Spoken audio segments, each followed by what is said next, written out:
গণমাধ্যম এই বেটার জিনিসটা উচ্ছেদ করবেন না। উনি বলছেন 1 তারিখ থেকে নাকি অভিযান চলবে, আগস্ট মাস, শুকাবহ মাস। আমরা হুঁশিয়ার করে বলবো, এই শুকাবহ মাসে এমন কোন বিশৃঙ্খল পরিস্থিতি সৃষ্টি করবেন না। কারণ আপনার রাজনৈতিক সিলেটের 10,000 বেকারি শ্রমিক, 50,000 নির্ভরশীল মানুষদেরকে সরকারের পিঠে উস্কে দিচ্ছেন। রাস্তায় যদি কোন ব্যাটারি রিক্সাকে আপনারা যদি সিটি কর্পোরেশনের লোকরা যদি আটক করে এখানে আইন শৃঙ্খলা রক্ষা বাহিনী বাইরে আছেন, আপনাদেরকে সাক্ষ্য রেখে বলছি, তার দায় দায়িত্ব মেয়র অনাকাঙ্ক্ষিত পরিস্থিতির দায় দায়িত্ব মেয়র আরিফকে নিতে হবে। এই আহ্বান জানিয়ে আমরা আবারও বলবো, মহামান্য সুপ্রিম কোর্টের রায় অনুযায়ী এবং সরকারের ঘোষিত প্রণীত 2021-এর ভোটার নিয়ন্ত্রণ নীতিমালা, সেই আইনে যে সুপারিশ করা হয়েছে, সেই সুপারিশ অবিলম্বে বাস্তবায়ন করে ব্যাটারি রিক্সার লাইসেন্স দিয়ে দেওয়ার জন্য আজকের সমাবেশ থেকে আমরা বলবো, অবিলম্বে ব্যাটারি রিক্সার বেকার বিল 3,000 টাকার পরিবর্তে পূর্বের ন্যায় 500 টাকা করার জন্য। আর এই পেশার সাথে যারা আছেন, এই ব্যাটারি মালিক শ্রমিকদেরকে সকল প্রকার হয়রানি থেকে মুক্ত রাখার জন্য আমরা প্রশাসন সরকারের কাছে আহ্বান জানাবো। আর এই দাবিতে আপনারা ঐক্যবদ্ধ থাকবেন, এই প্রত্যাশা ব্যক্ত করে আগামী দিনের আন্দোলন সংগ্রামে আপনারা অংশগ্রহণ করবেন, এই প্রত্যাশা ব্যক্ত করে আমার বক্তব্য শেষ করছি। দুনিয়ার মজদুর সংগ্রামী বন্ধুগণ, একটু চাই বিদ্যুৎ নিয়ে আমার বাজেট রচন করেছেন।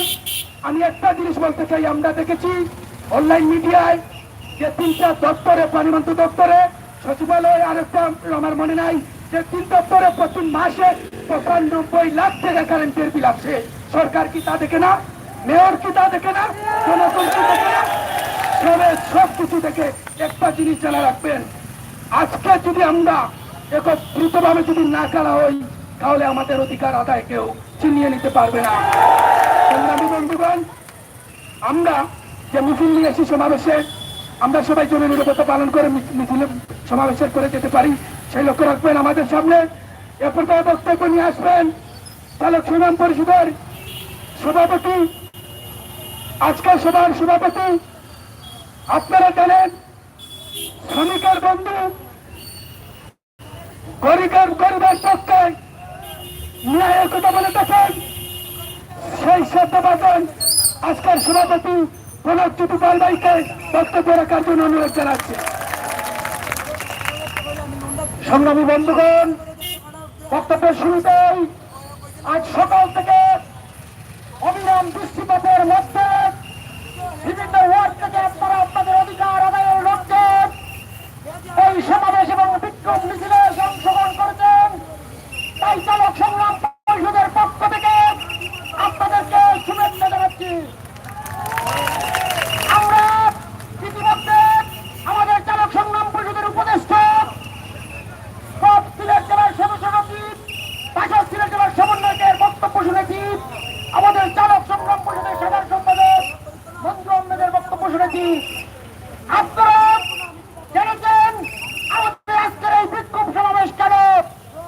আমরা স্পষ্টভাবে জানিয়ে দিতে চাই, বিগত 20 বছর ধরে দিনে দিনে আন্দোলন করার পরিপ্রেক্ষিতে মহামান্য সুপ্রিম কোর্ট আমাদের পক্ষে যে আদেশ দিয়েছেন, শুধু মহাসড়ক ছাড়া দেশের সর্বত্র প্যাকেজিত যানবাহনের অনুমতি দিয়েছেন। এরপরে যদি কেউ আমাদের যানবাহনকে অবৈধ বলে, তাহলে বুঝতে হবে ওরা আইনকে অবজ্ঞা করেছে, আইনকে অবমাননা করেছে, সুপ্রিম কোর্টকে অবমাননা করেছে। সংগ্রামী বন্ধুগণ, আমরা তাই অবিলম্বে সিটি কর্পোরেশন যে অভিযানের ঘোষণা দিয়েছে তা প্রত্যাহার করার দাবি জানাচ্ছি। না হলে যদি কোনো পরিস্থিতি তৈরি হয়, তার দায়ভার মেয়র এবং সিটি কর্পোরেশনকে নিতে হবে। সংগ্রামী বন্ধুগণ, লোডশেডিং নিয়ে কথা হচ্ছে, বিভিন্ন পত্র নিউজ হচ্ছে আমাদের পেট্রোল যানবাহন নাকি বিদ্যুৎ থেকে। আমরা সেই সকল সাংবাদিকদের বিনয়ের সাথে প্রশ্ন করতে চাই যে আপনারা সঠিক পরিসংখ্যান নিয়ে এই তথ্যগুলো উপস্থাপন করেছেন কিনা। আমাদের একটি অটোরিক্সায় সারাদিনে প্রয়োজন হয় 3 থেকে 3.5 ইউনিট বিদ্যুৎ। এই 3 থেকে 3.5 ইউনিট বিদ্যুতের কারণে একটি ফ্যান চলে। তাহলে একটি ফ্যানের পাতা চলতে যে পরিমাণ বিদ্যুৎ প্রয়োজন হয়, আমাদের একটি গাড়ি 10 ঘন্টা চলার জন্য সেই পরিমাণ বিদ্যুতের প্রয়োজন হয়। আমরা বাণিজ্যিকভাবে যদি সেই ইউনিটের দাম ধরি, 1 ইউনিটের দাম বাংলাদেশে বাণিজ্যিকভাবে হচ্ছে 10 টাকা, তাহলে 3.5 ইউনিট বিদ্যুতের দাম হচ্ছে 35 টাকা। এই 35 টাকা দিয়ে একটি গাড়ি 10 ঘন্টা চলতে পারে। এই 10 ঘন্টা যদি একটি পেট্রোল বা ডিজেলের গাড়ি চলতো, কি পরিমাণ পেট্রোল এবং ডিজেলের প্রয়োজন ছিল? আমরা সরকারকে, সংশ্লিষ্ট বিভাগকে এই হিসাব করার দাবি জানাচ্ছি। আমরা মনে করি এই যে পরিবেশ বান্ধব গাড়ি, এই যে বিদ্যুৎ সাশ্রয়ী গাড়ি, এই গাড়িকে যত বেশি অবমুক্ত করে দেওয়া হবে, তত আমাদের দেশের অর্থনৈতিক চাকা সচল হবে। আমরা আমেরিকা সহ বিভিন্ন জায়গায় দেখছি এখন ইলেকট্রিক গাড়ির উপর যুদ্ধ হয়। ইভেন আমাদের বাংলাদেশে মেট্রো রেলের কাজ চলছে, সেই মেট্রো রেল হচ্ছে ইলেকট্রিকের উপর নির্ভর করে। তাই আমরা বলতে চাই, যারা নানাভাবে আমাদেরকে অবৈধ বলতে চান, বিদ্যুৎ থেকে বলতে চান, আপনারা একটু জানাশোনা দরকার, তারপর নিউজ করা দরকার। আমরা দেখি অনেক পত্রিকায় নিউজ হয় যে 900 ওয়াট এবং 11 ওয়াট থেকে 5 এবং 6 ইউনিটের সমান। আমরা সেই সাংবাদিককে প্রশ্ন রাখতে চাই যে আপনি কি জানেন 1 ইউনিট সমান কত ওয়াট? 1 ইউনিট সমান হচ্ছে 1000 ওয়াট। যদি 1 ইউনিট সমান যদি 1000 ওয়াট হয়, তাহলে 900 ওয়াটে কিভাবে 5 ইউনিট হয়? এই যে আপনারা লেখেন, এইটা আপনারা বিজ্ঞপ্তি তৈরি করেন, এইটা আমরা মনে করি কোনোভাবে কাম্য নয়। আমরা আপনাদের কাছে বিনয়ের সাথে অনুরোধ করবো যে শ্রমিকদেরকে আপনারা ঘায়েল করতে চান বা যেভাবেই কিছু করতে চান, কিন্তু সঠিক তথ্য দিয়ে যেন আপনারা সংবাদ পরিবেশন করেন। কারণ এই শ্রমিকরা আপনাদের ভাই। আজকে সিলেট শহরে 12,000 শ্রমিকের যদি গাড়ি বন্ধ করে দেন, এই শ্রমিকরা কোথায় যাবে? এই শ্রমিকরা হয় ছিনতাই করবে, রাজারি করবে, লুটপাট করবে, সিলেটের আইন শৃঙ্খলা পরিস্থিতির অবনতি ঘটবে। তাই আমরা সিলেটের পুলিশ সুপার, প্রশাসন সহ সবার কাছে এই বিষয়টি অনুরোধ করতে চাই, সুপ্রিম কোর্ট সেখানে রায় দিয়েছে, আপনারা যেন রেকার বিলটা না করেন, আপনারা যেন গাড়ির উপর রেকার বিল কমান। আমরা আরেকটি কথা বলতে চাই, এই রিস্কার জন্য আপনারা আপনাদের ছেলে মেয়েদেরকে নিজ করে যান, বাজারে যান, সাশ্রয়ী ভাবে দ্রুত সময় আপনারা যেতে পারেন। এই রিস্কা উল্ট হলে রিস্কা চালকদের পরিবারের পাশাপাশি আপনাদেরও তো সমস্যা হবে ভাই। আমরা তাই মনে করি, আমরা এর আগে স্বরাষ্ট্রমন্ত্রী একটা বক্তব্য দিয়েছিলেন, সেইখানেও স্বরাষ্ট্রমন্ত্রী কিন্তু উল্লেখ করেছেন যে আমরা সারা দেশে গাড়ি দিতে পারি নাই, এই গাড়ির উপরেই কিন্তু আমাদের মালবহন নির্ভর করতে হয়। আরেকটি কথা বলতে চাই, আমাদের রাজু ঠাকুর বলেছেন যে এবছর বিভিন্ন পত্রিকায় আমরা জেলা প্রশাসনের সিলেটের বিভিন্ন মন্তব্য দেখেছি। জেলা প্রশাসক প্রশ্ন করেছেন সাংবাদিক এই গাড়িগুলোর বিরুদ্ধে অভিযান করা হবে কিনা। জেলা প্রশাসক স্পষ্টভাবে বলেছেন যেটি হচ্ছে জাতীয় ইস্যু, এই জাতীয় ইস্যু নিয়ে আমরা স্থানীয়ভাবে কিছু করতে পারি না। সিলেটের জেলা প্রশাসক যেখানে বলেছেন যে এটি জাতীয় ইস্যু, এই জাতীয় ইস্যু নিয়ে আমরা স্থানীয়ভাবে কিছু করতে পারি না, সেই জায়গায় Sylhet city corporation mayor, city corporation কেন আমাদের উপরে এভাবে বিবাদসুলভ আচরণ করে, এরকম সুপ্রিম কোর্টের রায়ের পরও কেন আমাদেরকে অবৈধ মনে করে? আমরা মনে করি এটি মেয়র আরিফুল হকের সরকারকে বিপদে ফেলানোর জন্য, সরকারের বিরুদ্ধে শ্রমিকদেরকে উস্কে দেওয়ার জন্য উনি পরিকল্পিতভাবে এটি করছেন। আমরা এই ষড়যন্ত্র বন্ধ করার আহ্বান জানাচ্ছি। সংগ্রামী বন্ধুগণ, আপনারা অনেক সকালে বৃষ্টিতে ভিজে এসেছেন, আমরা দীর্ঘায়িত করবো না। আমাদের বক্তব্য স্পষ্ট, আমরা শ্রমিকরা চুরি, বাটপাই, ডাকাতি, ঘুষ খেয়ে চলতে চাই না। আমরা পরিশ্রম করে সরকারকে বৈধভাবে ট্যাক্স দিয়ে আমরা চলতে চাই। আমরা কোনো কাউকে ঘুষ দিয়ে, কোনো মাস্টারকে ট্যাক্স দিয়ে চলতে চাই না। আমরা তাই দাবি করেছি, সরকার আমাদের দাবির প্রেক্ষিতে যে খসড়া নীতিমালা প্রণয়ন করেছেন তা যেন অবিলম্বে বাস্তবায়ন করা হয়, এবং বাংলাদেশের যে roads and highway authority BRT এর মাধ্যমে যাতে আমাদের গাড়ির নিবন্ধন দেওয়া হয়, এবং যারা 18 বছরের উপর বয়স, যারা 18 বছর বয়সের উপর যাদের পরিচয়পত্র আছে তাদেরকে যেন লাইসেন্স দেওয়া হয়। আমাদের বক্তব্য এটি। আমরা আর বক্তব্য দীর্ঘায়িত করছি না। আমরা পুলিশ প্রশাসন, ট্রাফিক ডিসির প্রতি আহ্বান জানাবো। আমরা এর আগে স্মারকলিপি দিয়েছি, আমাদের মাননীয় পুলিশ সুপার সাহেব আমাদের কথা শুনেছেন দর্শক সহকারে। তাতে আমরা পাইনি। সহকারী রায়ানু বাড়ি আমাদের কথা শুনেছেন, উনি আমাদের সাথে ঐক্যমত পোষণ করেছেন। এই হাজার হাজার শ্রমিক কোথায় যাবে? আমরা তাদের প্রতি অনুরোধ জানাতে চাই, সুপ্রিম কোর্টের রায়ের পর আমাদের গাড়ি কিন্তু আর অবৈধ নয়, শুধু মহাসড়কে চলতে পারবে না। কিন্তু সমস্যা হচ্ছে সিলেট শহরের মহাসড়ক কোন রাস্তা সেটা পুলিশও ভালোভাবে বলতে পারে না, আমরাও বলতে পারি না। আমরা অনুরোধ জানাবো মহাসড়ক কোনটি সেইটি তালিকা করে এর বাইরে যাতে গাড়ি চললে আপনারা ডিস্টার্ব না করেন, আপনারা যাতে রেকান না করেন, এই অনুরোধ আপনাদের প্রতি জানাচ্ছি। আমরা সিলেটবাসীর প্রতি অনুরোধ জানাচ্ছি, এর আগেও আমরা যখন আন্দোলন করেছিলাম আমাদের উপর সিটি কর্পোরেশন ষড়যন্ত্রমূলক মামলা দিয়েছিল 300 জনের বিরুদ্ধে। আমাকে প্রথম আসামি করা হয়েছিল, আমাদের উপদেষ্টা আবু জাফরকে দ্বিতীয় আসামি করে মামলা করা হয়েছিল। তখনও সিলেটবাসী আমাদের পক্ষে সোচ্চার ছিলেন। আগামীতেও আমরা আমাদের দাবি দেওয়া আন্দোলনে, আমাদের যে ন্যায্য গণতান্ত্রিক আন্দোলন, সেই আন্দোলনে সহযোগিতা করবেন। সাংবাদিক ভাই যারা এসেছেন তাদের প্রতি আমরা কৃতজ্ঞতা জানাচ্ছি। প্রশাসনের যারা আইন শৃঙ্খলা ভাইয়েরা আমাদেরকে সহযোগিতা করছেন তাকে সবার প্রতি কৃতজ্ঞতা জানিয়ে আমাদের আজকের এই সমাবেশের কাজ এখানে সমাপ্তি ঘোষণা করছি। আমরা সমাবেশ শেষে শান্তিপূর্ণভাবে নিজ নিজ এলাকায় চলে যাব, বিশৃঙ্খলা না করে। আমরা প্রমাণ করতে চাই আমরা চালক হতে পারি, কিন্তু আমরা সুশৃঙ্খলভাবে আমাদের আপনারা সুশৃঙ্খলভাবে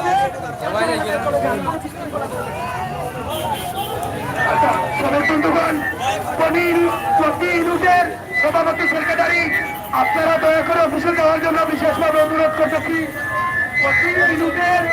সভাপতি এবং সেক্রেটারি আমাদের অফিস কার্যালয়ে যাওয়ার জন্য বিশেষভাবে অনুরোধ করতেছি। যতটা ইউনিট আমাদের এখানে আসছে 27টা ইউনিটের সভাপতি সেক্রেটারি আমাদের অফিসে আপনারা দেখছেন যে সিলেট ইজি বাইক বা ব্যাটারি চালিত যে গাড়িগুলো ইতিমধ্যে সিটি কর্পোরেশনের মেয়র বলেছেন সেগুলো আগামী 1 তারিখ থেকে বন্ধ করে দিবেন বা অভিযান চলবে।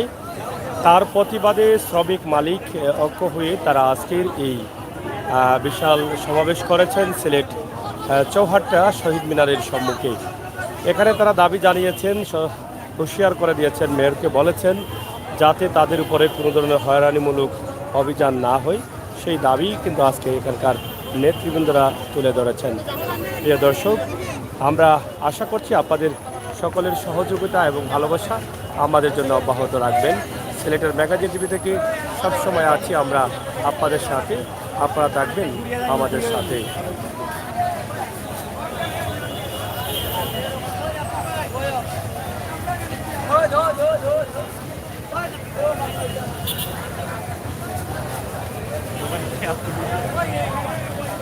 আজকের সিলেটের যে অবস্থা সেটা আপনারা দেখেন যে সিলেট চৌহাট্টা বা মহিলা কলেজের সম্মুখে তাদের সমাবেশ এই মাত্র সমাপ্তির দিকে গেছে এবং যারা শ্রমিকরা বিভিন্ন জায়গা থেকে এসেছিলেন তারাও ধীরে ধীরে চলে যাচ্ছেন।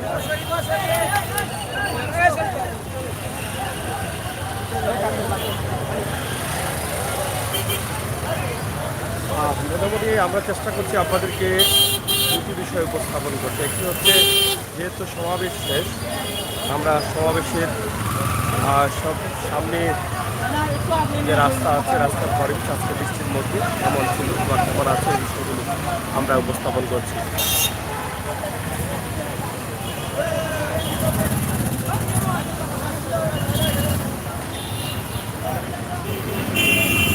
এদিকে রাস্তার দুই পাশে মোটামুটি জ্যাম লাগা আছে।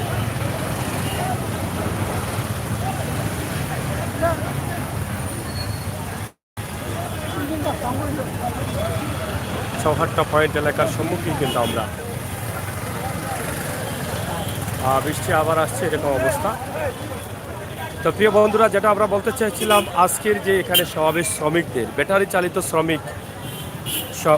শ্রমিক সংগঠন যারা, তারাই কিন্তু আজকের এই আয়োজন করেছেন এবং তারা এখানে ইতিমধ্যে বলে দিয়েছেন যে সিটি মেয়র যেন তাদের উপরে বিনা কারণে অভিযান না চালান এবং তারা অনেক ইস্যু দিয়েছেন দায়িত্বশীলদের। তারা কি বলেছেন এই ব্যাটারি চালিত গাড়ি এবং তারা অনেক সাংবাদিকদেরকেও প্রশ্ন করেছেন যে আপনি বলেছেন বিদ্যুৎ এই ব্যাটারি চালিত গাড়ির জন্য লোডশেডিং হচ্ছে, এর ইস্যু তারা এটা বলেছেন যে আসলে কিভাবে এটা আপনাদের কথাগুলো ঠিক হলো এটা আপনারা খতিয়ে দেখেন।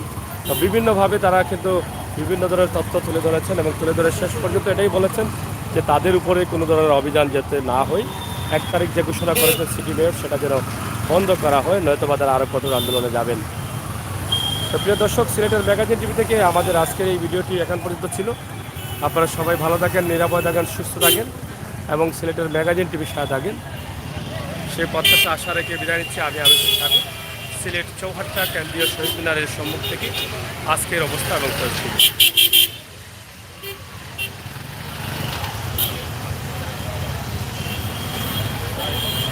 ওইলা নাকি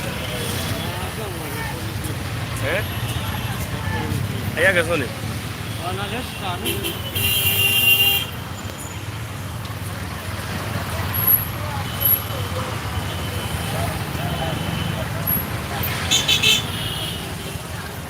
Alvan